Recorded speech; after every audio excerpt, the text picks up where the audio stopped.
Welcome back, everybody. It seems that there are well over 10,000 of you now, which is quite frankly incredible. As promised, slightly late, here is my 10K Q&A. So this is from Seahawk26. Hello, Laura. I've been listening to your videos now for about 2 months, and I believe I've worked through them all, happily awaiting your next one. I'd like it if you addressed finding the time for intimate interactions or even conversation. With the juggle of life, work, kids, it really does feel like getting to the intimate time can't happen. Wondering what you suggest your patients besides scheduling. Thank you again for these videos. I've shared a few with my spouse and we're growing from them. So the first thing I'd say about this is I'd ask the question, do you have a time problem or do you have a priority problem? What kind of things, how do you structure your lives as a married couple? Are you watching 3 hours of TV of an evening or getting up first thing in the morning and putting the TV straight on for the daily dose of news? It might be that you need to shift all of these somewhat unhelpful activities perhaps out of your life and make space for the things that you're saying, conversation and intimacy. That is exactly what I would suggest to patients or clients.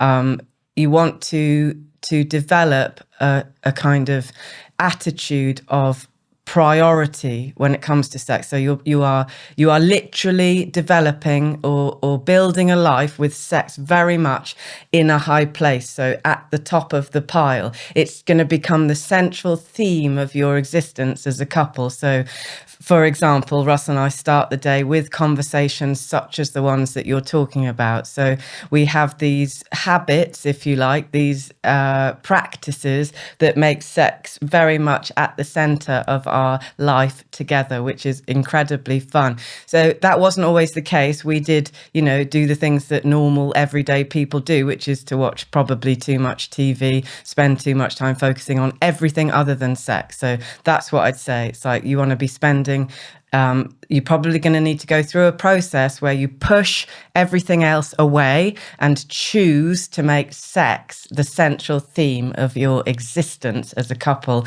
And probably it would only take a month, 6 months, depending on what else you might have to get out of the way. So this question comes from Mint88RX8. Question: with all the topics you've covered with improving sexual relationship frequency, how does the wife's menstrual cycle fit into that if the normal weekly frequency is 3 to 4 times?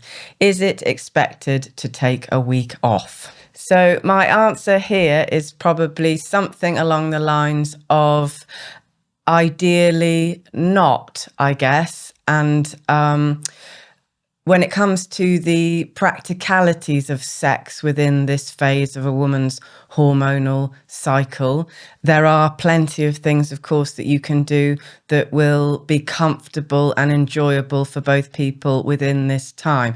But I would imagine that that's not as much the problem as how the universal she feels within certain periods of the cycle. For me, that has been a particularly long and interesting journey of self-development.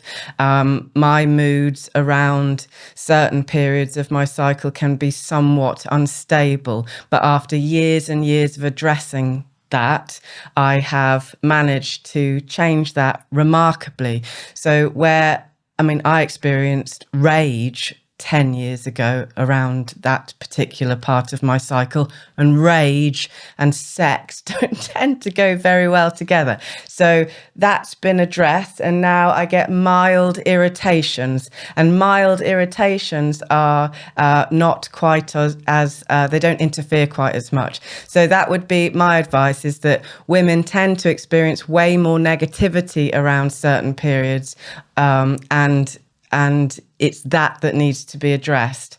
There are plenty of books on the subject. You might need to see a therapist, but either way, whatever it takes, do what you need to do to get that part of your cycle perhaps not interfering too much. So this one is from Brenda. My husband is very sensitive. It stems from his childhood, and he becomes very defensive when I attempt to correct him. What advice do you have in dealing with his reactions? I'm an elementary teacher, and I have a habit of treating these reactions the way I would treat my 10-year-old students, and I tend to upset him even more. I've been generously giving sexually, and I do feel this has been helpful.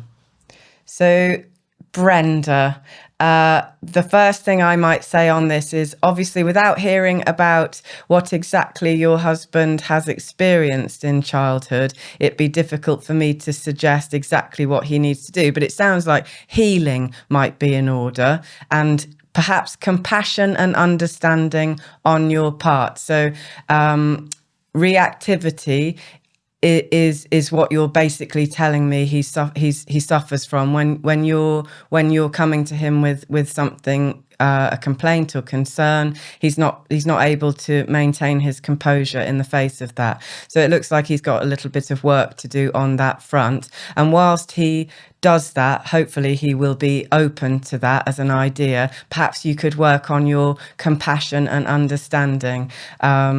Yeah, that's it in a nutshell. It's not too complicated. No one wants to be treated like a 10-year-old past the age of well, perhaps 10. So it looks like if both of you did a bit of work, you'd be in a completely different place as a couple in no time.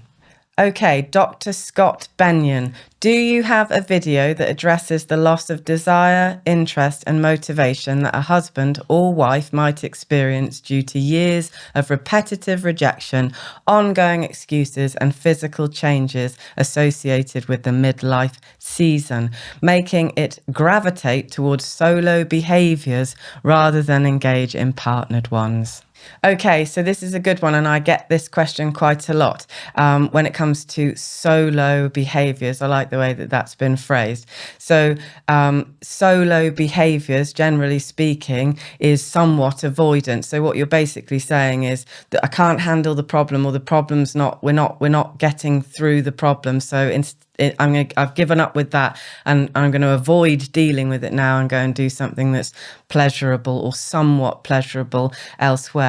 My issue with that is that you're basically channeling your energy into something that is ultimately quite futile. I don't believe that human beings are supposed to ultimately engage in solo acts. We're made to be sexual with somebody else. So instead of channeling your behavior and into these somewhat unsavory, unsatisfying actions, you want to be turning your attention back to the relationship and focus your frustrations. You want to feel the frustrations, because it's the feeling of frustration, it's the upset that's associated with not being able to be satisfied that fuels our impetus or motivation to sort the problems out. So that's my advice. Stop doing that. Deal with the problem. That's the name of the game.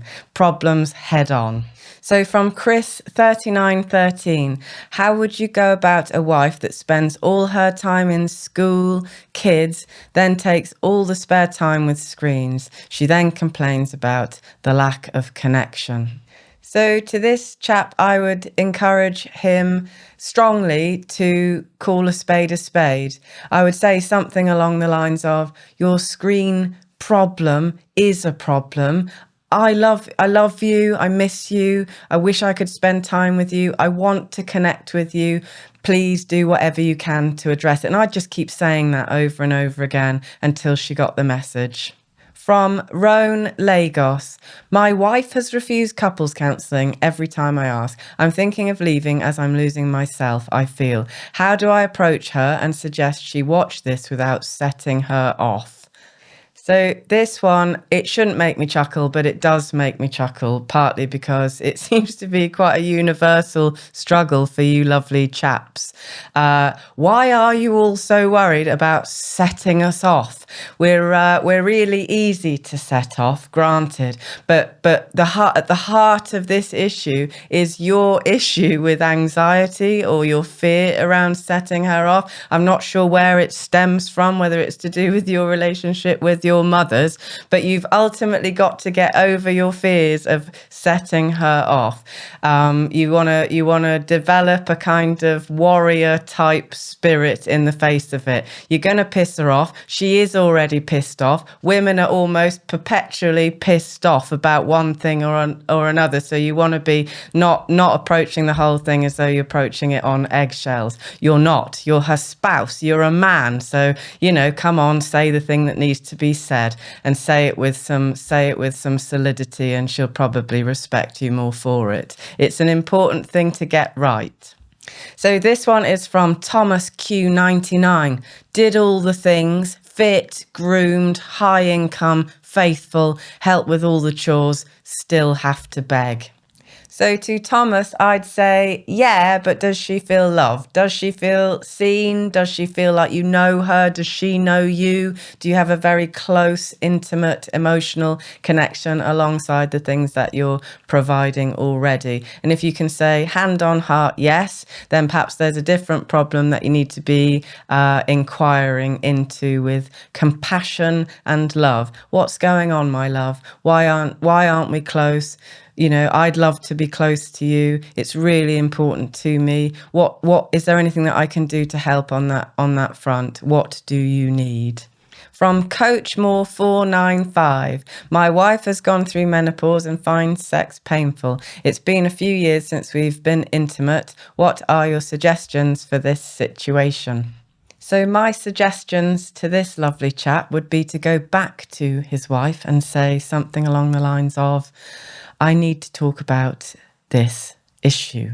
The fact that you have now decided that sex is no longer a thing we'll be doing is not something I feel particularly happy about.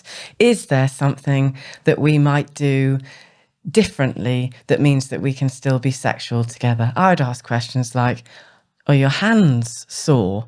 Is your mouth sore? What about your boobs? Are your boobs sore?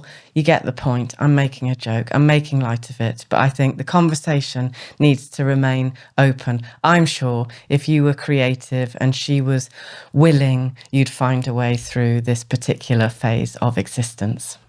From PFC Calico 7676. Surely, if your partner doesn't want sex, then it should simply be accepted as it is their body, their right. Otherwise, coercion or any manner in which a man could force their partner to have sex is illegal. So the question here, I guess, is why don't you want to? Why is your spouse in this position or feeling this way? I think in a genuinely loving, mostly happy partnership, you feel generally like you want to give your partner what they actually enjoy. I don't think that the law and these kind of potentially negative issues are that there's actually much place for that. People who are fulfilled and having a good time with their spouse they're not hashing out these issues. They're not angry with each other about these kinds of things. They're just having a nice time. So yeah, for me, it's not. With my husband, there is no issue of consent. I'm not giving things I don't want to give. I'm giving the man I love from the bottom of my heart, this incredibly valuable man, things that he enjoys because I like making him feel good. There. So the last question from Michelle Smith 7363. What if you are giving your husband what he wants enthusiastically and he refuses to try to meet any of your needs, even if you have been clear about them? Then he just tells you the sex is for you too, but you don't feel love from sex. Okay, so Michelle, what I would say to you is that you need to say to your partner that he probably needs to do some work. It sounds to me like he is a chap who has not figured out that we've all got work to do, that we all need to be developing our characters and learning about what it is to be human. What you're asking for is completely reasonable and a sign of your own self-esteem and the fact that you value yourself. So don't give up asking for him to do the things that he needs to do. If it's any help to you, I remember saying to my husband many moons ago, if you put 20%, 30% of the energy that you put into other aspects of life into your personal development, we would be okay. And at some point he got it. And from that point, our relationship has basically been moving in the right direction. So that's what you need to get across to him. You need to get across the fact that he's got work to do and that he needs to show up the way that you need to show up. You need him to show up too.